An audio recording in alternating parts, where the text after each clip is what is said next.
What's up, y'all? It is your girl, Sarah from Sarah Styles here. In today's video, I'm going to be showing you what happened when I completely relisted for one entire month. No new listings. Why I decided to relist for a month, and then the result and how I'm going to be changing things moving forward. So stay tuned.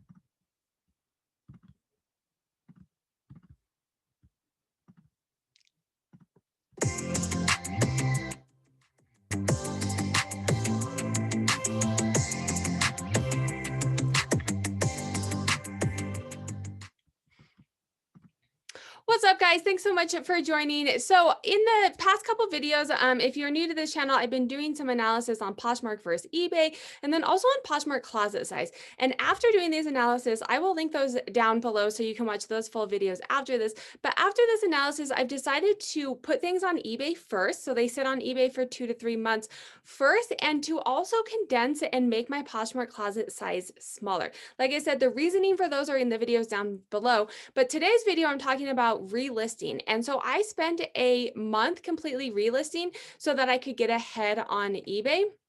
I list everything on eBay first. I list about 10 items a day, and I wanted to get ahead on eBay, let them have some time on eBay before I cross-posted them to Poshmark. So I decided to relist for an entire month. I did 20 a day, which relisted my entire closet for the month.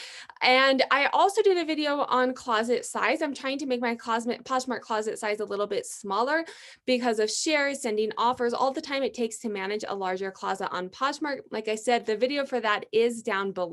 So let's jump into it. I'm going to show you exactly what happened in this 1 month when I decided to only relist items on Poshmark.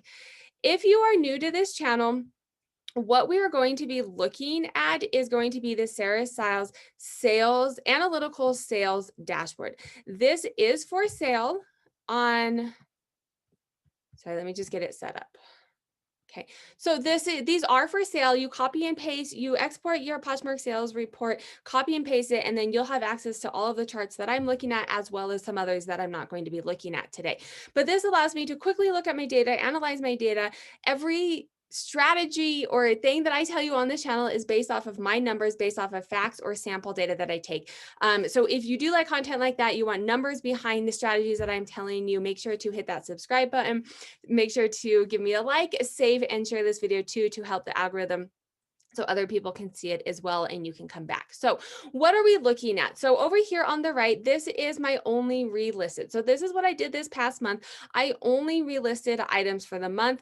And then I took the 6 months previous to that so that I can get a good idea, a good average more or less for Poshmark for me. I've tried some different strategies here and there, and I didn't want that to be a factor in comparing the data sets, right? So I did do 6 months. You can see a 6 months average here. So what happens? I made $1,600 in this time period. I'm going to note this was January 17th to February 17th. So that's why you'll see kind of the overlay in the 2 months there. And then you'll see here, I took 6 months starting in December.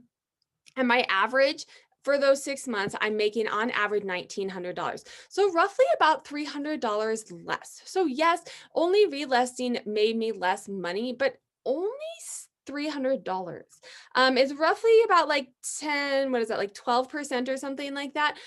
So, still money, but not nearly as much as I would have thought. And also the nice thing about this too is if you don't have new inventory, if you don't have time to take photos, if you don't have time to be spending a lot of time on Poshmark, you can relist, and I will link the video for that down below on how you can quickly do it. You can relist items very quickly, 20 minutes, 20 new items in 20 days. I can relist very quickly and continue to make these sales. This is a great strategy if you are not a full-time reseller, right? If you're not listing every day, if you're not having new items every day, ways for you to continue to get sales without having to have new inventory, without having to do other activities in Poshmark. One other thing I want to look at really quickly before I tell you what I'm going to be doing moving forward based off of this, something I thought that was really interesting. One of the other charts Lots of charts in here, so you guys can go through that playlist if you want to learn more about these. But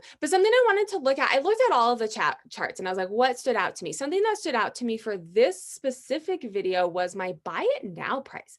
So my buy it now percent was 15.8%. This is a month that I only relisted. I had nothing new. I wasn't changing SEOs. I wasn't doing anything. This is all inventory that I had already had.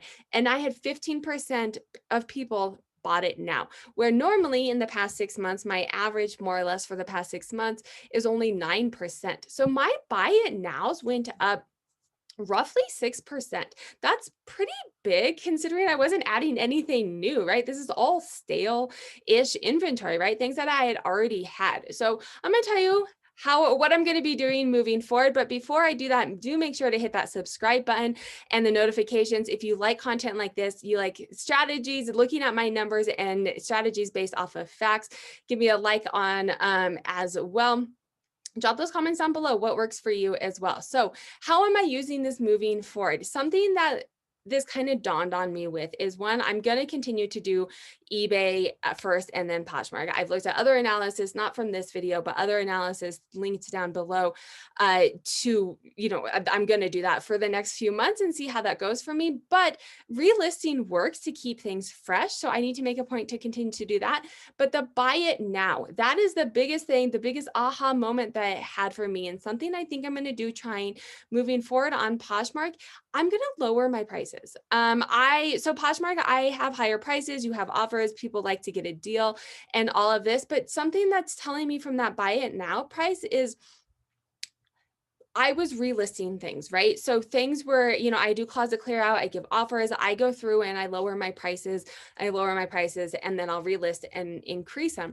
I didn't increase them quite as much. And even I definitely didn't increase them to the extent that they were when they were first listed. So things were listed at a much more competitive price.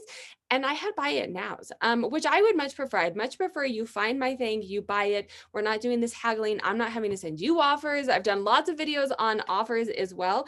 I can link that down below, but I've essentially quit sending offers as well. It's not worth my time. So if I can encourage buy it now sales, I'm going to work on pricing strategies in Poshmark a little bit, not pricing quite as high, and hoping that I'm getting more flat out sales. So thank you so much for joining Sarah Styles LLC, where data empowers true potential and I show you the power of your numbers. As always, do make sure to look at your numbers and make decisions based off of your numbers and your data.